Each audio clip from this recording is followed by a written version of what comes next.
Entire change in mobility. Electric motors, batteries, optics, and then on top of that, you can apply AI. Now I want to tell the youngsters of this country, people talk about AI. But it's important to understand that AI on its own is absolutely meaningless.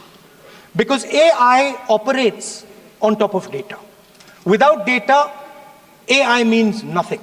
And if we look at data today, there is one thing which is very clear. Every single piece of data that comes out of the production system in the world,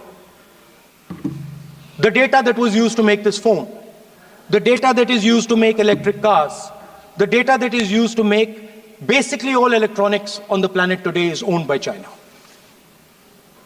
And the consumption data is owned by the United States. In China, the consumption data is owned by China, but in India, companies like Google, companies like Facebook, companies like Instagram, X, they own our consumption data. So if India wants to talk about AI, it has to first answer the question, what data is going to power that AI? And the answer today is India does not have that data. Neither does India have production data, neither does India have consumption data. We have handed our consumption data to the big American companies, and the production data we don't have anyway.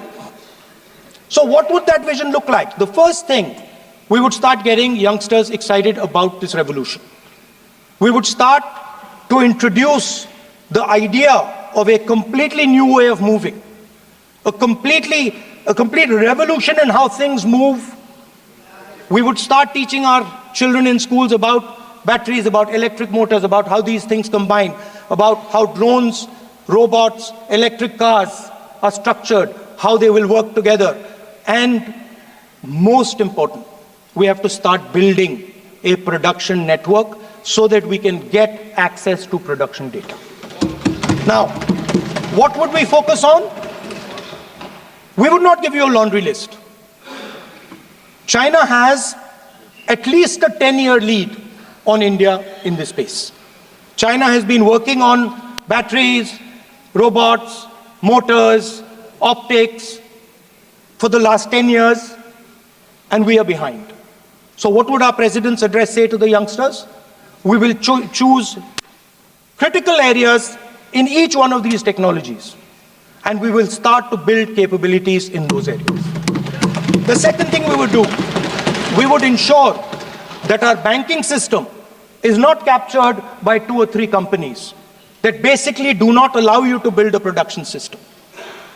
But our banking system is open, is dynamic, and is accessible to small and medium businesses and to millions and millions of entrepreneurs who want to take part in this revolution. Our foreign policy would take into account this revolution. When we talk to the United States, we would not send our foreign minister to invite our prime minister to his coronation. We would not send him 3 or 4 times, please invite our prime minister. Because if we had a production system and if we were working on these technologies, the American president would come here and invite the prime minister. So it is important to understand where Please.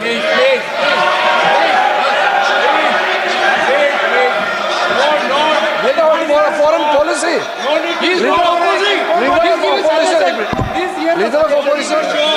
Leader of opposition cannot make such serious, unsubstantiated statements. This is related to the relation between 2 countries. And he is making an unverified statement about invitation of the Prime Minister of our country. It's matter of our dignity. How can you make such kind of statement? He's leader of opposition, sir. He should be responsible in making such statement. LOP is giving a very positive suggestions. Why they are worried, sir? For the country, he is giving. Leader of opposition has the information from any official source. He must inform the House. if leader of opposition has the information, please inform the House who has told you that foreign ministers visited for the purpose which you have mentioned. You must specify it. So, I'm sorry that disturbed you, that question. I apologize for disturbing your peace of mind.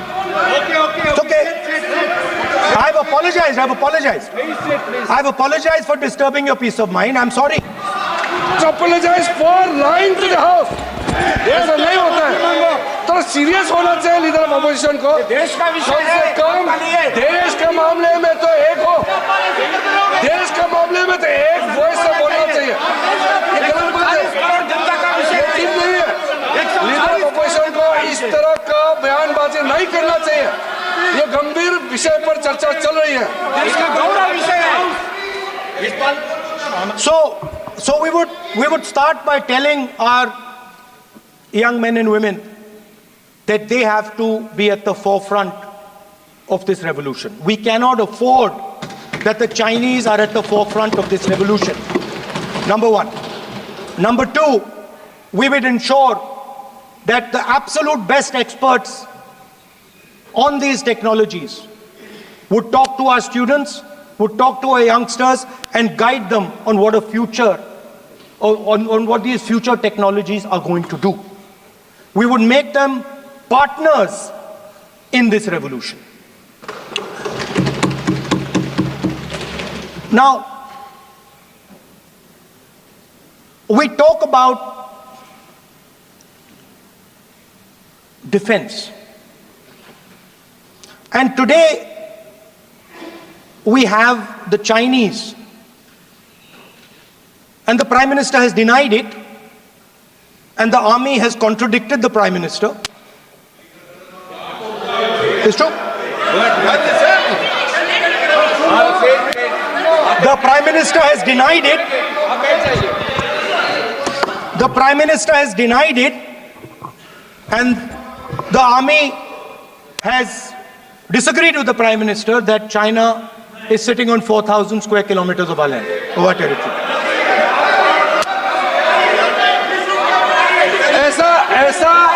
ऐसा इस सदन में अब मन चाहे बात नहीं बोल सकते हैं. ये बिल्कुल ठीक नहीं है सर. ये सीरियस मामला है. आप फॉरेन पॉलिसी पे, बॉर्डर इश्यू पर आप अपना कैसे मजाक बात कर सकते हैं? अपना मन मारन कहानी आप बना के बोल रहे हैं. ये तो बहुत सीरियस मामला है. विदेशी प्रतिपक्ष के नेता जो आप विषय बोल रहे हैं, उसके तथ्यों को Let me speak. सदन के पटल पे रखना. आप पानी. अनुरोध है लीडर ऑफ अपोजिशन बोले, हम लोग शांति से सुनेंगे. ये आपका अधिकार है बोलने का, मगर आप मन चाहे ऐसा सीरियस इशू पे कैसे बोल सकते हैं? ये सीरियस मामला है. आप सदन में बोल रहे हैं, से बोलते हो, फॉरेन मिनिस्टर का बात करते हैं, सीमा का ऑफिशियल वर्जन से अलग बात करते हैं. ऐसा मत बोलिए. ये देश के लिए ठीक नहीं है. आपको सीरियस होना पड़ेगा लीडर ऑफ अपोजिशन. ये गंभीर मामले को आप ऐसा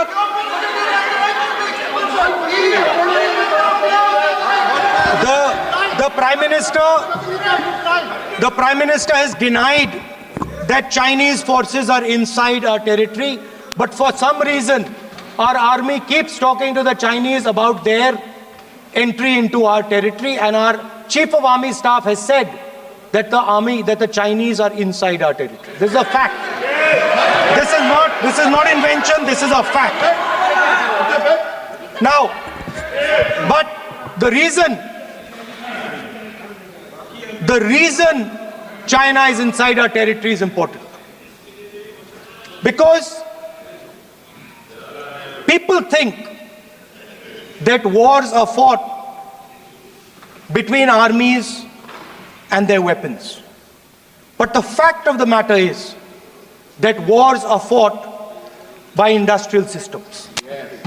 The fact of the matter is that China has an industrial system that is far stronger, far bigger than our industrial system.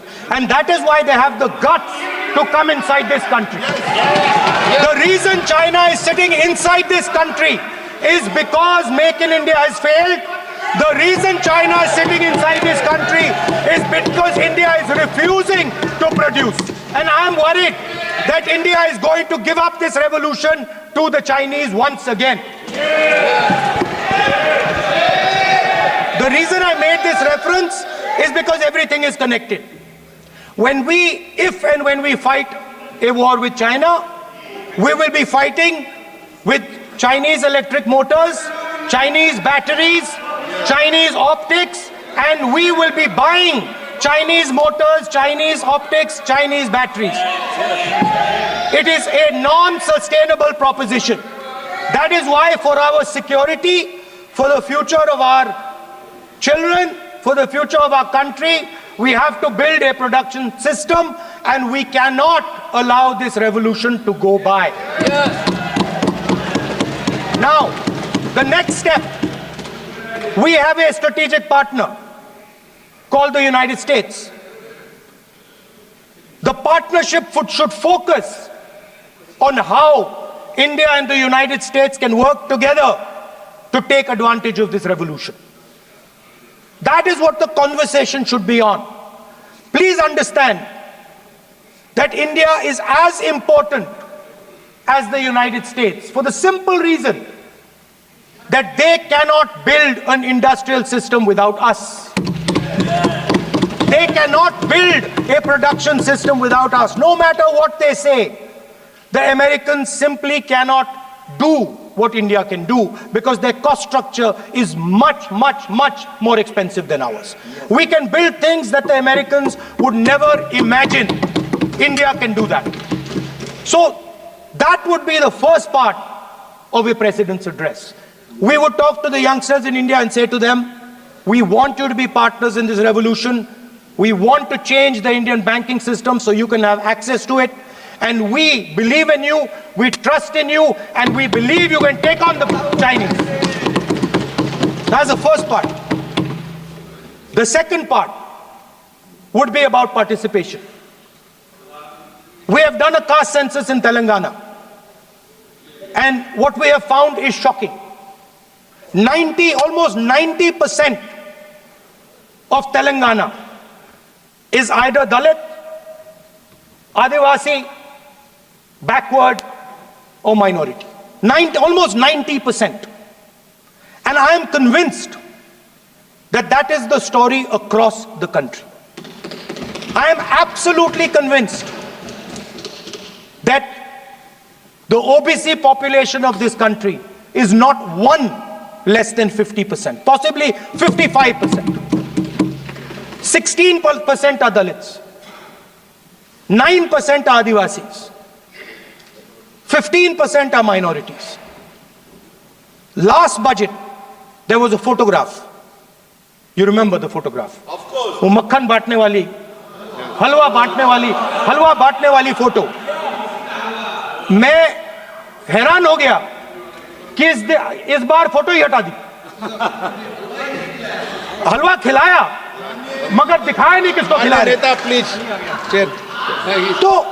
So at the center of any new development paradigm for this country, which runs parallel with the production paradigm I spoke of, which works together with the production paradigm I spoke of, is the participation of lower castes, OBCs, Dalits, Adivasis in the wealth of this country.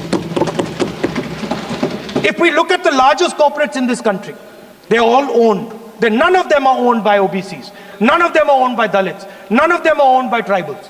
If we look at the biggest media companies that support the Prime Minister, every day we see the Prime Minister's pleasant face, smiling face on these media. None of them are owned by OBCs. None of them are owned by Dalits. None of them are owned by Adivasis. This is the fact. So central to any new development paradigm is the architecture of a new paradigm. And that architecture of the new paradigm can only be built once the caste census is placed on this table. Because once the caste census is placed on the table, we will know exactly how much of this country's wealth, how much of this country's power, how many of this country's institutions are owned by 90% of this country. there are OBC MPs in the BJP. There are OBC MPs in the BJP. There are Dalit MPs in the BJP. There are Adivasi MPs in the BJP. Remember, you are OBCs, you have 50% of the population, and you have absolutely no power. I know that you're sitting there and you cannot even open your mouth. That is the truth of the country. प्रधानमंत्री का चेहरा आपको दिखाई नहीं देता है? जाति जनगणना, प्रधानमंत्री का चेहरा आपको दिखाई नहीं देता है क्या? आर्किटेक्चर, आप अंधे हो गए हैं क्या? participation, revolution in this country that we are going to bring. चेहरा नहीं दिखता है। ये अंधेरा हो गया है। पार्लियामेंट में है। ये कुछ दिखता नहीं है। सोनिया गांधी, प्रियंका, ये लीडर ऑपोजिशन को कुछ दिखाई नहीं देता है। ओबीसी So बात करते हैं। the idea is, Speaker sir, the idea.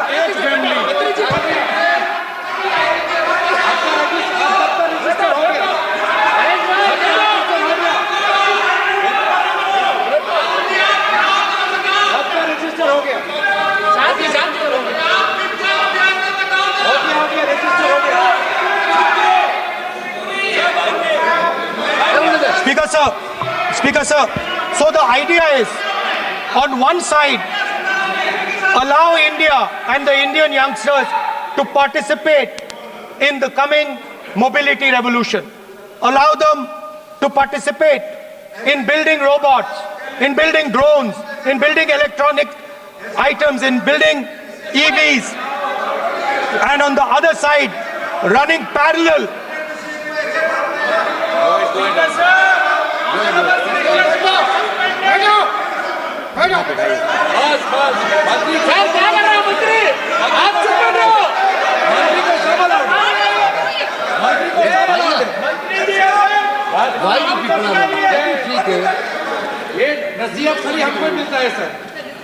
मैंने उनको ही मना The country, किया। Speaker sir. ऐसा नहीं है। आप So- भी बहुत डिस्टर्बेंस करते हैं। Okay, Speaker sir, so parallel ideas. One idea, participate in the mobility revolution. Whether you're thinking of economy, weapons, production, healthcare, India should participate in this revolution. India should become the master of the electric motor, master of the battery, master of optics, and master of AI applied on top of that production system. Now imagine the power of AI when we apply it to the caste census. You imagine what we will do with AI and what we will do with the social revolution in this country when we start to apply AI on the data that we get from the caste census. So we are going to run a parallel track. On one side, participation, revolutionizing the participation of Dalits, OBCs, Adivasis in the ruling of this country, in the institutions of this country, in distribution of wealth of this country. And on the other side, parallel track, challenge the Chinese and participate in the revolution and defeat the Chinese in electric motors, batteries, solar panels, and wind. So that is the first two parts of any presidential election address that any India Gathbandhan leader would give you. The final, of course, we go back to the Constitution. This, our favorite, just like the production system is a weapon, just like Jati Jangarna is a weapon of transformation, this is what the entire architecture is built on. I remember before the elections, all of you were saying 400 par, and you were saying you would change this. And then I was glad to see that the Prime Minister walked in and then was forced to bow his head in front of the Constitution. It was a moment of pride for all Congress people that we had explained to the Prime Minister and to the whole country that no force will dare touch this. I know that the RSS has never accepted this. Mohan Bhagwatji has said that India didn't get independence in 1947. He has said that this constitution is meaningless. I know that that is at your heart. We will never let your dream come true. This constitution is going to rule India always. Now, एक minute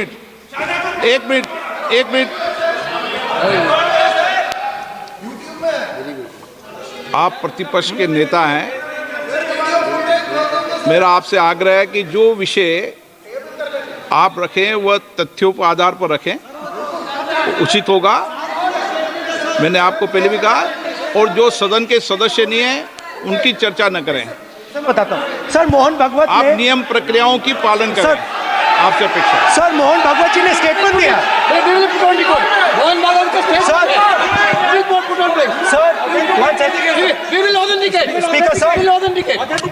Speaker sir, Mohan Bhagwat ji made a statement saying that India did not receive independence in 1947. It received independence when the Ram Mandir was inaugurated. We will place that on the table. Now, sir, I would like to mention one small thing, but very important thing. Speaker sir, this constitution is supported by भाषा पे ध्यान दीजिए। This constitution is supported by the vote of our people. Without the secure vote of the Indian people, this constitution means nothing. Now I want to bring to the notice of this House some data, some information about the Maharashtra election. Very simple stuff. Speaker sir, between the Lok Sabha election, which the India Alliance won, and the Vidhan Sabha election, the voting population of Himachal Pradesh was added to the voting roll of Maharashtra. Meaning the entire population of Himachal Pradesh was added to the voter rolls of Maharashtra. Please understand what I am saying. In Lok Sabha, the difference between Lok Sabha and Vidhan Sabha was the population of Himachal. The entire population. What?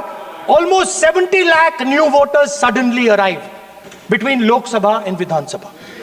Now, the most interesting part, and the Prime Minister is not looking at me. The most interesting part. सुन रहा है, मजबूरी है। आप The most interesting part. सब सुनेंगे, तर्क पे बात करो। मुंह नीचे कर लिया suddenly. The most interesting part is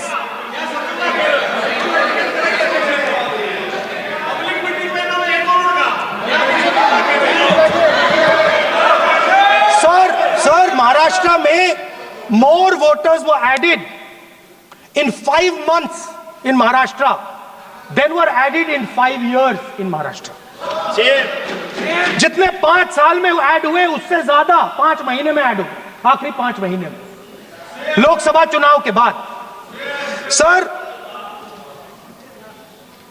एक बिल्डिंग है सर शिरडी में, एक बिल्डिंग में 7,000 नए वोटर एक बिल्डिंग में ऐड हुए सर। एक बिल्डिंग में 7,000 नए वोटर ऐड हुए सर। सर, मैं कोई आरोप नहीं लगा रहा हूं, मैं सिर्फ ये कह रहा हूं सर कि इसमें कुछ ना कुछ प्रॉब्लमैटिक है कि हिमाचल प्रदेश जितने बड़े वोटर्स लोकसभा के बाद जादू से आ जाते हैं। अब हम क्या कह रहे हैं? हमने इलेक्शन कमीशन से रिपीटेडली कहा है कि हम आरोप नहीं लगा रहे हैं। आप एक काम कीजिए, हमें लोकसभा की वोटर लिस्ट दे दीजिए, नेम, एड्रेस और इलेक्ट्रॉनिकली दीजिए, और विधानसभा नहीं है। नहीं सर, नहीं। स्पीकर सर, वो सब वेबसाइट पे रहती है, सब जानते हैं, कभी भी कोई निकाल सकता है। स्पीकर सर, मैं समझा देता हूं सर. स्पीकर सर, वो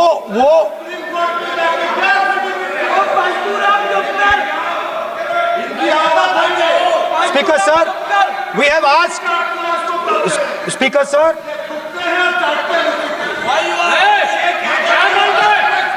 Speaker sir, we are asking this question. We are asking this. Speaker sir, population of Himachal Pradesh.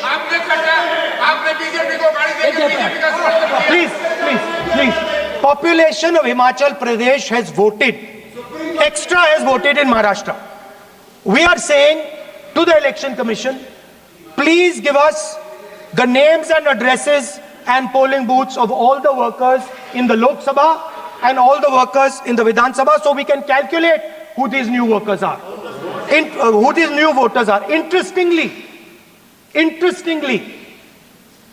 the new voters are mostly in the constituencies that the BJP has swept. Please understand, the new voters have been added mostly in the constituencies where BJP has swept. I am still not making an allegation. I am saying on the floor of the House that the Election Commission has to give the data of the Maharashtra elections to the Congress Party, to the Shiv Sena and to the NCP so that we can see exactly where these voters have been added, who has been subtracted, who has been added, where they have been added. This is not a irresponsible request. This is a very simple request for them to fulfill. The reason I am saying this, sir, is because the rules have been changed. This is not just said in isolation. Speaker, sir, the election commissioner used to be chosen by the Prime Minister, Leader of Opposition, and the Chief Justice. Sir, the Chief Justice was removed from that committee. Why? This is a question, sir. This is a question to the Prime Minister. Why was the Chief Justice removed from the committee? Now, in a few days, I am going to go to the meeting. There's going to be Mr. Amit Shah and Mr. Modi ji. And there's going to be me. 2-1. Why am I even going to the meeting? What is the purpose of me going to the meeting? I'm only going to the meeting to certify what Modi ji and Amit Shah ji are going to say. Right? Whereas if the Chief Justice was there, തെളിയിച്ച വ്യക്തികളും അവരുടെ വിശേഷങ്ങളും ജീവിതത്തോട് പൊരുതി വിജയം നേടിയവർ അവരുടെ ജീവിതത്തിലെ വേറിട്ട വഴികൾ നിങ്ങളിലേക്ക്